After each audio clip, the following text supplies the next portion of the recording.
A signature in Washington, it targets one man, but it alters a continent. A former president sentenced to death in Kinshasa, now sentenced to economic exile. Joseph Kabila ruled for years. Today he is isolated, not captured, not defeated, but still inside the system. This is not a simple story. There are no clear heroes and no simple villains. The Democratic Republic of Congo, it's not just an insurgence, it is facing a restructuring.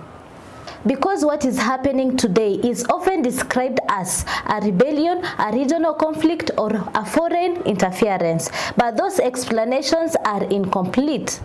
They isolate the symptoms and ignore the structure.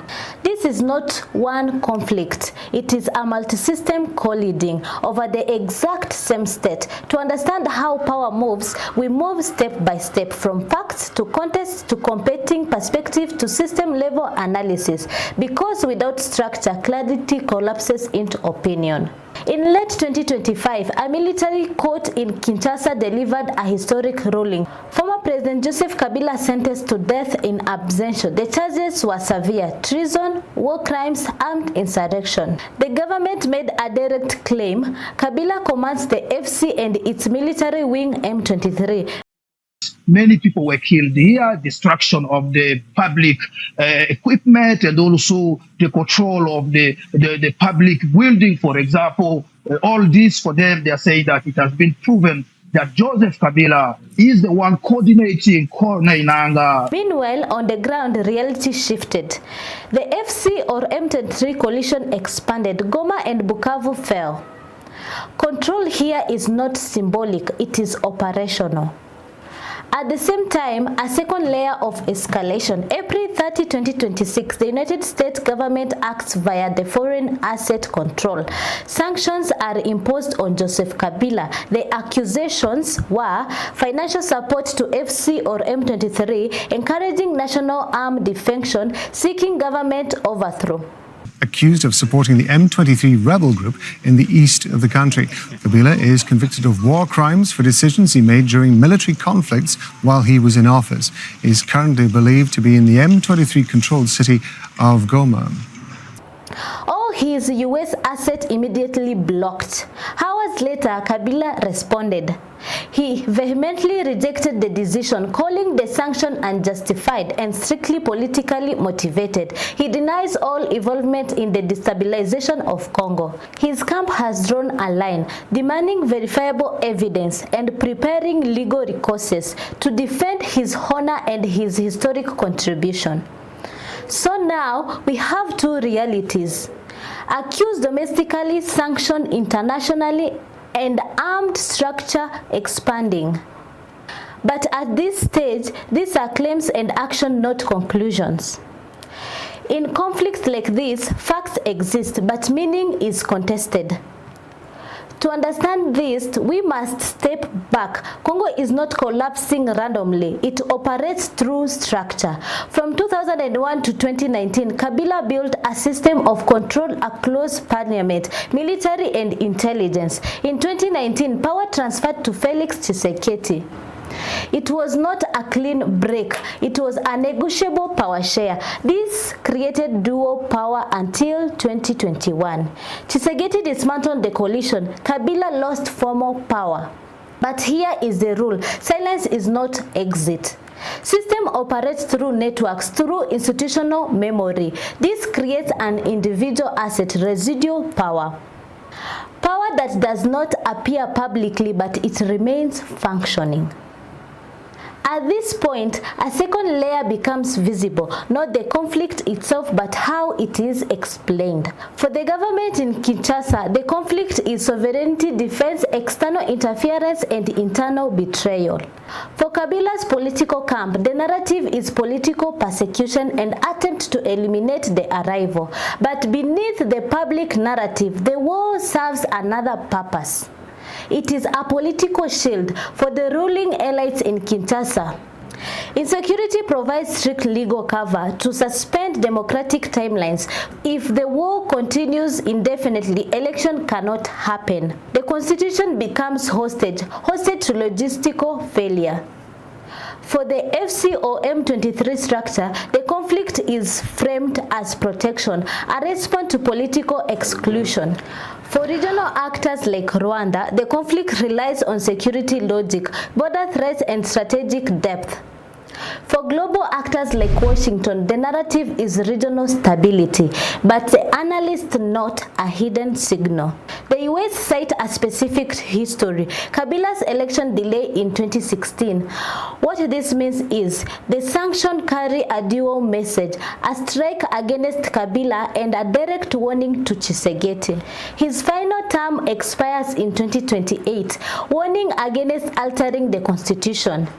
Beneath this explanation, interests remain constant, and this is critical. Narrative explain action, but they do not define them. Systems do not collapse from pressure. They collapse when internal weakness meets the external stress. The central states face structural limits, fragmented military coordination, and even territorial presence.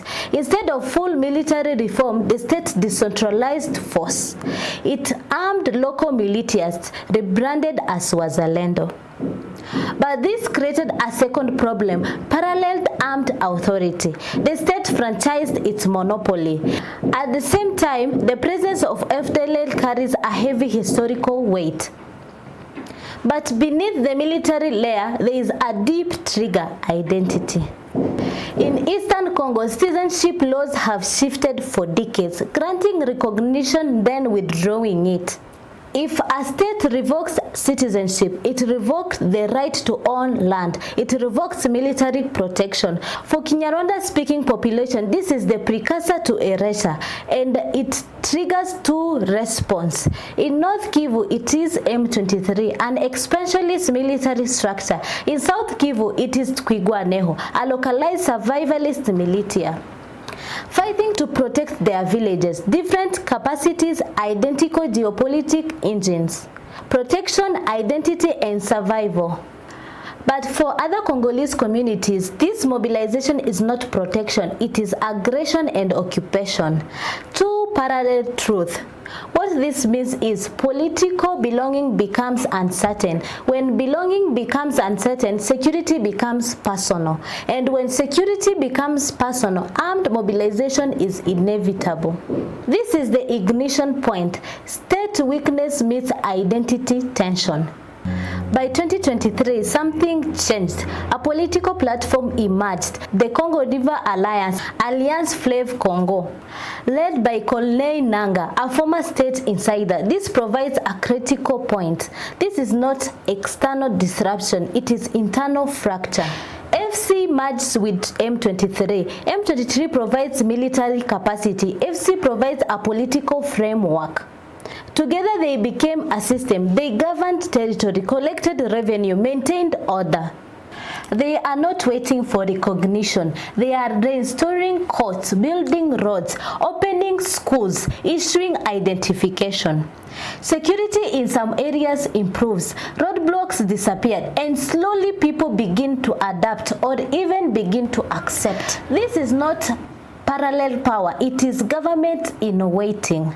This matters because control across a threshold form an armed group to a governing system. They tax mining hubs areas like Rubaya.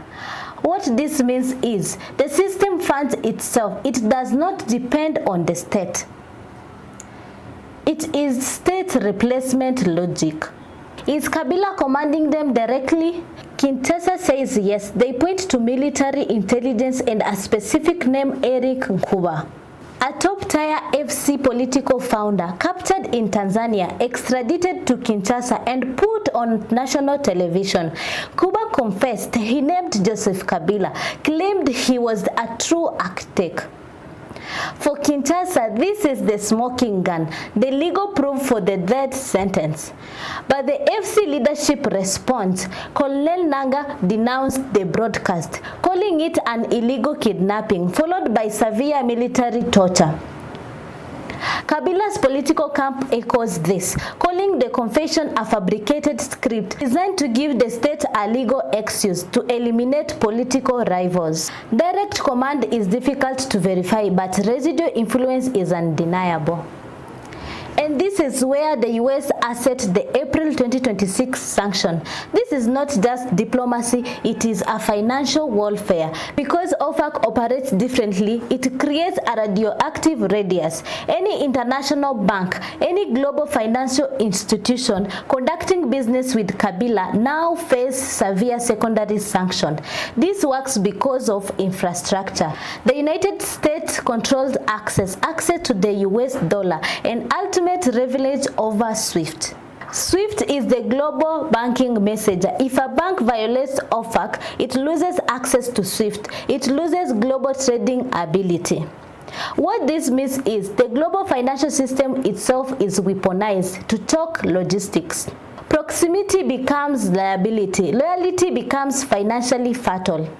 But this is not abstract, it is concrete infrastructure. Washington is countering global competitors through mega projects like the Lobito Corridor, connecting the Atlantic Ocean directly to the African Copper Belt, a multi-billion-dollar supply line. But to secure this investment, Washington requires absolute stability. And this is the geographic reality. The Copper Belt site in Katanga. Katanga is Joseph Kabila's backyard. It is his historical political base. It is his economic stronghold. To protect the Lobito Corridor, Katanga cannot be destabilized. This matters because the OFAC sanctions against Kabila are not just diplomatic warnings. They are the enforcement mechanism, a preemptive strike to paralyze his financial capacity before he disrupts the supply chain. But Washington is only one player. Congo is surrounded by regional interest. Rwanda provides strategic depth, operates a dual strategy, publicly citing national security and a persistent FDLR threat. Structurally acting as a force multiplier, securing influence over border system, providing a vital strategic depth for the AFC or M23 system, claiming self-defense against common enemy, the FDLR. Burundi deploys thousands of troops, operating deeply in South Kivu, publicly claiming to counter Rwanda, but practically enforcing blockades, isolating the plateaus of Minembwe, creating a severe humanitarian state against the Banyamulenge population. Then there is Tanzania, operating on economic foresight. The overt SADC mission collapsed after facing defeat in Goma. SADC forces withdrew. But Tanzania's interests remain. They pivot to convert positioning, securing vital trade routes, not merely for peacekeeping, but anchoring Congo's wealth. The Central Corridor and the Tazara Railway Network, the port of Dar es Salaam demands a steady mineral flow. It competes direct with Lobito. This reveals a deeper layer. Tazara is backed by Beijing. Lobito is backed by Washington. Two global superpower building competing supply lines moving in opposite direction. What this means is military presence may fade, but economic security does not. Tanzania protects its transit routes, a silent competition for dominance. Each actor justifies their presence. Each actor secures their borders. So, the conflict operates on multiple levels: internal fragmentation, regional security, and global economic competition, all interacting simultaneously. What is happening in Congo is a layered system under pressure. Three trajectories emerge. 1. Controlled negotiation. Financial pressure works. It forces a transitional government. Power sharing returns. 2. System fragmentation. The central state weakens further. Central becomes localized. Multiple centers of power emerge. 3. Escalation. Lines harden. Alliances deepen. The conflict expands across regions. But across all three parts, one constant remains. The system will not return. It will not go back. Because this is not a disruption, it is a reconfiguration. And reconfiguration changes power structure, not just who holds it. Once you understand the system, you stop asking who is winning and start seeing how power actually moves. This was never just a war, it is a multiple system competing over the exact same state. And once systems begin to reconfigure, they rarely go back. This is a Free Media Network Lens, Director Gabi's perspective in Bella's voice.